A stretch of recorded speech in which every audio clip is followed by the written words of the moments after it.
Greetings, folks. John Grace, President, Investors Advantage. And it's a place where we like to help people understand what their money is doing. So we're going to be doing a couple of workshops, primarily for fiduciaries and board members of nonprofit organizations and charities. We do a lot of work with endowments and foundations and 401k plans. And we find that it's often the case that these trustees, these board members, or these fiduciaries don't really recognize what they're in for. That may be the good news and the bad news. So we've identified 5 essential strategies to a better understanding of your fiduciary duties and responsibilities. There's some financial responsibilities, there's some work that's quite rigorous, and there's some liabilities that come to board members that don't come to staff and other volunteers. So we think this is very serious. We've done a lot of work with being on boards, and whether they're local or national, also as advisors to boards, whether they're clients or paid advisors or volunteer advisors. So we've learned a lot about what's important to trustees. And one of the things that we want to make sure that we cover, we'll talk about 3 of them right now, is first, when's the last time you and your board members actually reviewed your investment policy statement? Do you have one? Have you reviewed it? Is it meaningful? Secondly, is the investment policy serving as your investment committee's roadmap? Or is it something you did years ago and you haven't gone back to review it and you don't know what it does and what it's supposed to do? We think that's important. Thirdly, when we look at investments, we find that things are rather interesting, particularly when we look at the average investor from 2000 to 2010 versus the endowments and the foundations.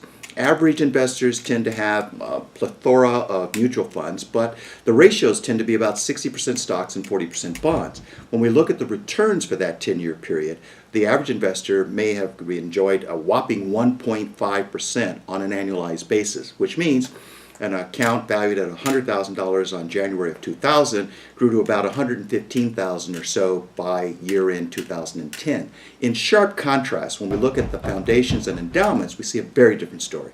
First of all, we see, starting with the same $100,000, the foundations and endowments enjoyed a 5.1% return. So with the same starting value of $100,000, that may have taken the account value up to about $164,000 on average. Very different portfolio. A lot of things that the foundations do, the endowments do, that individuals and smaller organizations don't do, but success leaves clues, and maybe we can learn something here.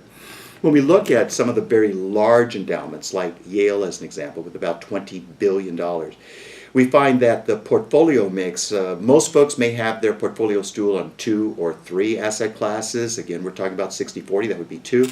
Yale's portfolio is built on 8 different asset classes. Notice, if you would, the small composition or exposure to cash and to bonds and to U.S. stocks and to internationals. How does that compare to your portfolio or your foundation's portfolio? Well, we're not saying that this is a template that all should follow, but clearly, if success leaves clues, maybe there's some things that we can learn from these large organizations that can apply to ourselves and our own organizations.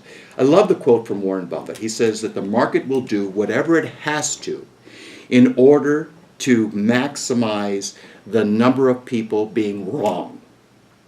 I think he puts it really well. So when it comes to our organizations where we volunteer our time, we don't want to get it wrong. We want to get it right, because at the end of the day, we want to leave the place better than we found it, and we want to make sure that this organization continues to serve in the fashion that we have constructed, whether or not we are here, whether or not it's good times or bad times. So I look forward to your joining us right here at our conference room. John Grace, President, Investors Advantage.